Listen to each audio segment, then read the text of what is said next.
नमस्ते, आप सबका पुनः हार्दिक स्वागत है। आज मुग़ल साम्राज्य के ज़माने के कवि की चर्चा करेंगे और उनके कुछ दोहों का आस्वादन करेंगे। कवि हैं वृंद अथवा वृंदावन दास। मुग़ल सम्राट औरंगज़ेब के यहाँ दरबारी कवि रहे वृंद।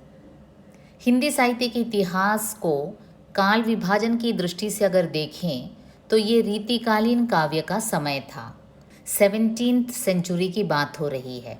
उस ज़माने में क्या था, कवि अक्सर राजाओं के आश्रय में रहते थे और जाहिर है दरबारी कवि की शानो शौकत में टिके रहने के लिए आश्रयदाता राजाओं की वीरता की प्रशंसा करते थे कवि।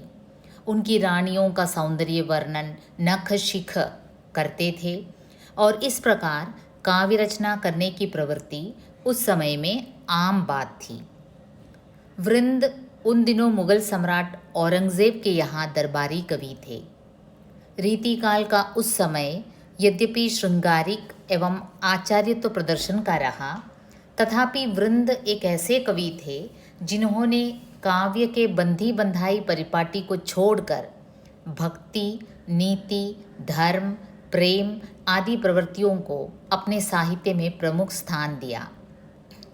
वृंद ने अपने ही विस्तृत जीवन अनुभव से गुजरकर सरल एवं सुंदर सूक्तियों के माध्यम से लोक ज्ञान की वृद्धि की, क्योंकि लगातार युद्धों से गुजरते हुए भारत की जनता में नीति, धर्म, भक्ति, नैतिकता, मनुष्यता आदि मूल्यों का तीव्र गति से क्षरण हो रहा था।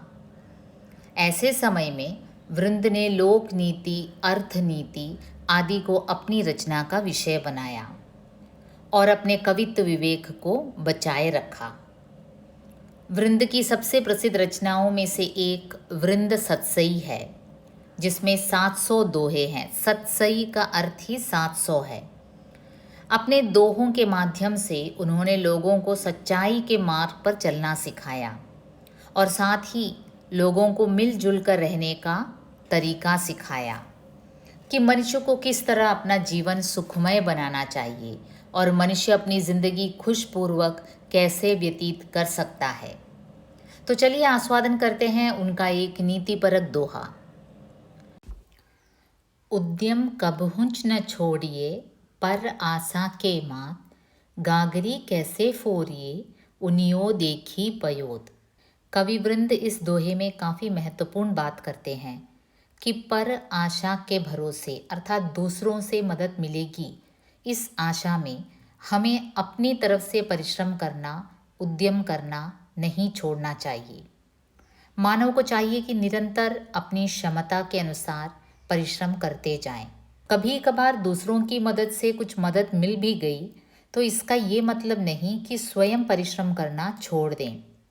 कवि ने इस पते की बात को समझाने के लिए काफ़ी रोचक उदाहरण दिया है कि आकाश में उमड़ते घने बादलों को देखकर, पानी बरसने की संभावना देखकर हमें अपने गागर को थोड़े ही फोड़ देना चाहिए। यानी अपने घड़ों में, गागरों में पानी संजो के रखा होगा आपने, और घने काले बादलों को देख अगर कोई इस अनुमान में अपना घड़ा फोड़ देता है कि आज बारिश तो ज़रूर होगी, तो वो कितनी मूर्खता की बात होगी। क्योंकि घने काले पयोदों अर्थात बादलों का दिखना इस बात का संकेत ज़रूर है कि पानी बरसेगा, पर ज़रूरी नहीं है कि पानी बरसे। कई बार ऐसा भी होता है कि आपको लगे कि आज बारिश ज़रूर होगी, लेकिन नहीं होता है। तो कवि कहते हैं हमारी मजबूरी देखकर कई बार हमारे परिचित या मित्रगण या पड़ोसी हमारी मदद ज़रूर करते होंगे, लेकिन हमेशा उनकी मदद पर नज़र डालकर स्वयं मेहनत न करना बिल्कुल गलत बात है। जो कुछ हमारी क्षमता है उसके मुताबिक हमें परिश्रम करना ही चाहिए। उद्यम कबहुंच न छोड़िए, पर आशा के मात, गागरी कैसे फोरिए, उनियो देखी पयोद।